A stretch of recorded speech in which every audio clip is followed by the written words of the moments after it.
പക്ഷേ ഇന്ത്യക്കൊരു സംസ്കാരമുണ്ട്. ആ സംസ്കാരം ഇന്ത്യ ചിന്തിക്കുന്നത് ഇന്ത്യക്ക് മാത്രമല്ല, ലോകമെമ്പാടും ആ സംസ്കാരത്തെക്കുറിച്ച് അറിയണം, ആ കാര്യങ്ങളെക്കുറിച്ച് ആളുകൾ മനസ്സിലാക്കണം എന്നുള്ള ചിന്ത ഇന്ത്യക്ക് പണ്ടേ ഉണ്ട്. അതുകൊണ്ടാണ് ഈ തായ്വാനിലും വിയറ്റ്നാമിലും ഒക്കെ നമ്മൾ അത്തരത്തിൽ ഇന്ത്യയുടെ സാംസ്കാരിക പൈതൃകങ്ങളുടെ പ്രദർശനങ്ങൾ നടത്തിയത്. ഇപ്പോ ബുദ്ധന്റെ ചിരിക്കുന്ന പ്രതിമയുമായി ഇന്ത്യ റഷ്യയിലേക്ക് പോവുകയാണ്. അതായത് ലോകത്ത് മുഴുവൻ ഇന്ത്യൻ സംസ്കാരം പ്രദർശിപ്പിക്കുവാനുള്ള ഇന്ത്യയുടെ ഒരു പുതിയ നയതന്ത്രത്തിന്റെ ഭാഗം എന്ന് തന്നെയല്ലേ നമ്മൾ അതിനെ കണക്കാക്കേണ്ടത്? തീർച്ചയായിട്ടും ഇതിന് നമ്മൾ പറയുന്ന ഒരു മനോഹരമായ പേരുണ്ട്, കൾച്ചറൽ ഡിപ്ലോമസി എന്ന് പറയും. സാധാരണ രീതിയിൽ നമ്മൾ പൊളിറ്റിക്കൽ ഡിപ്ലോമസി ആണ് നമ്മൾ പറയുക, രാഷ്ട്രീയമായ നയതന്ത്രം. അതിന് തന്ത്രവും കുതന്ത്രവും അടവും നയവും ഒക്കെ വേണം. ഇതങ്ങനെയല്ല. കൾച്ചറൽ ഡിപ്ലോമസി എന്ന് പറയുന്നത് നമ്മുടെ സംസ്കാരത്തിൻ്റെ മഹത്തായ മൂല്യങ്ങൾ അതിനെ ലോകത്തിന് പഠിപ്പിക്കുക. അത് അവർ ഉൾക്കൊണ്ടാലുള്ള ഗുണം, ഒന്ന്, ഈ സംസ്കാരം മുഴുവൻ ഇന്ത്യയുടേതാണ്, ഈ മഹാത്മാക്കൾ മുഴുവൻ ഇന്ത്യയുടേതാണ്. ശ്രീബുദ്ധനെ, സ്വാമി വിവേകാനന്ദനെ, മഹാത്മാഗാന്ധിയെ ഒക്കെ നമ്മൾ പഠിപ്പിക്കുമ്പോൾ ആ മൂല്യങ്ങളിലേക്ക് ലോകം മുഴുവൻ ആകൃഷ്ടരാകും. ഒന്ന്. മറ്റൊന്ന്, ഈ മൂല്യങ്ങളൊക്കെ തന്നെ ലോക സമാധാനത്തിന് ഉപകരിക്കും. അതുകൊണ്ട് തമ്മിൽ കടിച്ചു കീറി വെട്ടിക്കൊല്ലുന്ന, ചോരച്ചാലുകൾ ഒഴുക്കുന്ന ഒരു ലോകം പതുക്കെ പതുക്കെ കുറഞ്ഞു വരും. അങ്ങനെ മഹത്തായ സ്വപ്നം, ആ സ്വപ്നത്തിനാണ് നമ്മൾ സാംസ്കാരിക നയതന്ത്രം എന്ന് പറയുന്നത്, കൾച്ചറൽ ഡിപ്ലോമസി. അതിൻ്റെ ഭാഗമായി നേരത്തെ നമ്മൾ ചെറിയ തോതിൽ ചില രാജ്യങ്ങളിലൊക്കെ ഇന്ത്യയുടെ സംസ്കാരം എത്തിക്കാനുള്ള ഉത്സവങ്ങൾ സംഘടിപ്പിച്ചിട്ടുണ്ട്. അത് ആദ്യം 2 രാജ്യങ്ങളാണ് ഇതിനു മുമ്പ് ഇന്ത്യയുടെ സാംസ്കാരിക വകുപ്പ് നടത്തിയത്. അത് നേരത്തെ തായ്ലൻഡിലും വിയറ്റ്നാമിലും. തായ്ലൻഡിലും വിയറ്റ്നാമിൻ്റെയും പ്രത്യേകത എന്ന് വെച്ചാൽ സൗത്ത് ഏഷ്യയാണ്. സൗത്ത് ഏഷ്യയുടെ പ്രത്യേകത നമ്മുടെ സംസ്കാരമായിട്ട് ഏതാണ്ട് അടുത്ത് നിൽക്കുന്നതാണ്. ആ രാജ്യങ്ങളിലൊക്കെ രാമായണം അറിയാം, മഹാഭാരതം അറിയാം, ഇന്ത്യൻ കൾച്ചർ അറിയാം, ക്ഷേത്രങ്ങളുണ്ട്, ഒക്കെ ഉണ്ട്. അപ്പോൾ അവർക്ക് ഇന്ത്യൻ കൾച്ചർ പരിചയമുണ്ട്. എന്നാൽ വിദൂരമായ റഷ്യയിൽ ഇതൊന്നും പരിചയമില്ലാത്ത നാട്ടിൽ കൊണ്ടുപോയി പരിചയപ്പെടുത്തുന്ന ഒരു ഉത്സവമാണ് ഈ 24-ാം തീയതി. നാളെ കഴിഞ്ഞ് മറ്റന്നാൾ ആരംഭിക്കുകയാണ്. നാളെ ഇവിടുന്ന് വലിയൊരു സംഘം അങ്ങോട്ട് പോവുകയാണ്. നമ്മുടെ യു പിയിലെ ഉപമുഖ്യമന്ത്രി, ഈ യോഗി ആദിത്യനാഥിൻ്റെ മന്ത്രിസഭയിലെ 2ാമൻ ഉപമുഖ്യമന്ത്രി കേശവ് പ്രസാദ് മൗര്യയും ഒരു സംഘം, ഒരു വിമാനം നിറയെ ഇന്ത്യൻ വ്യോമസേനയുടെ ഒരു പ്രത്യേക ദൗത്യ വിമാനം ഇതിനു വേണ്ടി പ്രത്യേക സംഘത്തെയും നയിച്ചുകൊണ്ട്, ഇന്ത്യയിലെ സാംസ്കാരിക സംഘത്തെയും നയിച്ചുകൊണ്ട് റഷ്യയിലേക്ക് പോവുകയാണ്. അവിടെ സെപ്റ്റംബർ 24, മറ്റന്നാൾ മുതൽ ഒക്ടോബർ 1 വരെ 24 മുതൽ ഒക്ടോബർ 1 വരെ ഒരാഴ്ച നീണ്ടു നിൽക്കുന്ന ശ്രീബുദ്ധ മഹോത്സവം നടക്കുകയാണ്. ശ്രീബുദ്ധ മഹോത്സവമാണ് സംഘടിപ്പിക്കുന്നത്. ഈ മഹോത്സവത്തിൻ്റെ ഭാഗമായിട്ടുള്ളത് എന്താണെന്ന് വെച്ചാൽ 25 മുതൽ 28 വരെ റഷ്യയിലെ പ്രധാനപ്പെട്ട നഗരങ്ങളിലൊക്കെ ഇതുമായി ബന്ധപ്പെട്ട പരിപാടി. ഒന്ന് ആലോചിച്ച് നോക്കൂ. ഒരു ഇന്ത്യൻ ഗുരുവിൻ്റെ, ഇന്ത്യ ലോകത്തിന് കൊടുത്ത ഏറ്റവും വലിയ ഗുരുവിൻ്റെ പ്രചരണവും പ്രദർശനവും ഈ പോസ്റ്ററുകളും പ്രചരണവും ഒക്കെ ആയിട്ട്, വലിയ അലങ്കാരങ്ങളും ആഘോഷവും ഒക്കെ ആയിട്ട് റഷ്യയിലെ ഒരുപാട് നഗരങ്ങളിൽ ഒരേ സമയത്ത് പ്രദർശനം നടക്കുന്ന ഒരു സ്ഥലത്താണ്, ഡോക്യുമെൻ്ററി ഫെസ്റ്റിവൽ നടക്കുന്നത് വേറെ സ്ഥലത്താണ്, ചിത്ര പ്രദർശനം നടക്കുന്നത് വേറെ സ്ഥലത്താണ്, കലാപരിപാടികൾ നടക്കുന്നത് വേറെ സ്ഥലത്താണ്, ഇങ്ങനെ ഈ പ്രഭാഷണങ്ങൾ നടക്കുന്നത് വേറെ, ഇങ്ങനെ പല നഗരങ്ങളിലായിട്ട് നടക്കുന്ന, എല്ലാത്തിലും പങ്കെടുക്കാനുള്ള ഗസ്റ്റുകളെയും കൊണ്ടാണ് നമ്മൾ പോകുന്നത്, വിദഗ്ധരെയും കൊണ്ടാണ് പോകുന്നത്.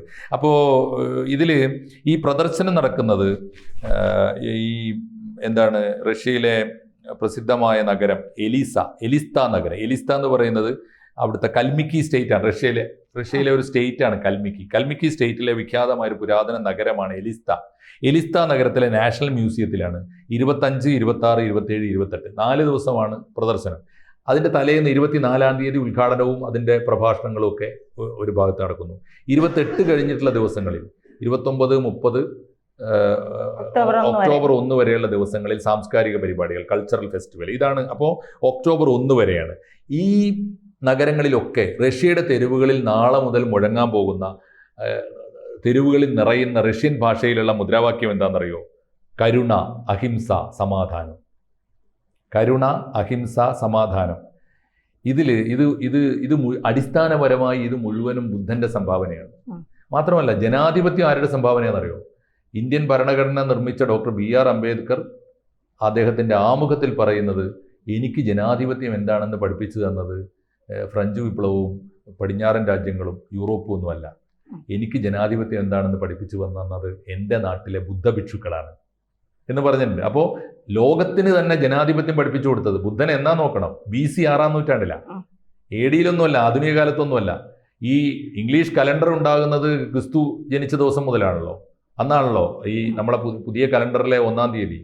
എന്നാൽ അതിൻ്റെ 6 നൂറ്റാണ്ട് മുമ്പാണ് ബുദ്ധൻ ജീവിച്ചത്. എവിടെ? ഈ നാട്ടിൽ. ആ ബുദ്ധനാണ് അഹിംസയോട് പറഞ്ഞത്, അഹിംസയെക്കുറിച്ച് പറഞ്ഞത്. ആ ബുദ്ധനാണ് ധർമ്മത്തെക്കുറിച്ച് പറഞ്ഞത്. ധർമ്മം ശരണം ഗച്ഛാമി എന്ന് പറഞ്ഞ അദ്ദേഹമാണ്. ആ ബുദ്ധനാണ് ഈ ഈ ഈ പറഞ്ഞ എല്ലാത്തിനും സമാധാനത്തെക്കുറിച്ച് പറഞ്ഞത്. ആ ബുദ്ധൻ അക്രമത്തെക്കുറിച്ച് പറഞ്ഞിട്ടില്ല. യുദ്ധം നടത്തേണ്ടി വരുന്നൊരു സാഹചര്യത്തിലാണ് കപിലവസ്തുവിൽ നിന്ന് അദ്ദേഹം വിട്ടുപോകുന്നത്. കപിലവസ്തു അപ്പോൾ ഇതാണ് ഈ ബുദ്ധൻ്റെ ഒരു ദൗത്യം. ഇനി വേറൊന്ന് കാര്യം ഓർക്കേണ്ടത്, അഹിംസ കൂടി, ഈ 3 വാക്കുകൾ കരുണ, അഹിംസ, സമാധാനം എന്ന മുദ്രാവാക്യം റഷ്യൻ ഭാഷയിൽ ബുദ്ധ ഭഗവാന്റെ ചിത്രം വെച്ചിട്ട് നിറഞ്ഞിരിക്കുന്ന ഒരു കാലാവസ്ഥ ആലോചിച്ചു. ഇന്ത്യക്കാരൻ്റെ അഭിമാനം എത്രത്തോളമാണ്. അതിൽ ഇനി ഒരു കാര്യം കൂടി ഓർക്കണം, ഈ ഫെസ്റ്റിവൽ എന്നാ സമാപിക്കുന്നത്? ഒക്ടോബർ 1. അതിന്റെ പിറ്റേന്ന് ഏതാ ദിവസം? ഗാന്ധി ജയന്തി. അതാണ് ഇതിന്റെ പ്രത്യേകത. ഇന്ത്യ എത്ര സൂക്ഷ്മതയോടെ എന്താ ആലോചിച്ചു നോക്കൂ. അപ്പോൾ ബുദ്ധന്റെ അഭിനവ അവതാരമായി ഗാന്ധിയെ കൂടി ഓർമ്മിക്കാൻ പറ്റും സമാപനത്തിൽ. അപ്പോൾ ഉദ്ഘാടനത്തിൽ നമ്മൾ ബുദ്ധനെ അവതരിപ്പിക്കുന്നു, സമാപനത്തിൽ ഗാന്ധിയെ കൂടി ഓർമ്മിക്കുന്നു. മനോഹരമായ ഒരു ഫെസ്റ്റിവലാണത്. ഇതിൽ എന്തുകൊണ്ട് UP? അതൊരു ചോദ്യമാണല്ലോ. ഒന്ന് കഴിഞ്ഞാൽ അടുത്ത ചോദ്യം, എന്താ UPക്കാർക്ക് എന്താ പ്രത്യേകതയുണ്ട്? UPയിൽ നിന്നാണ് ശ്രീബുദ്ധൻ്റെ ഏറ്റവും വിശ്വസനീയമായ അവശിഷ്ടങ്ങൾ. അദ്ദേഹം ജീവിച്ചിരുന്നത്, ശ്രീബുദ്ധൻ ജനിച്ച സ്ഥലം കപിലവസ്തു ആണല്ലോ.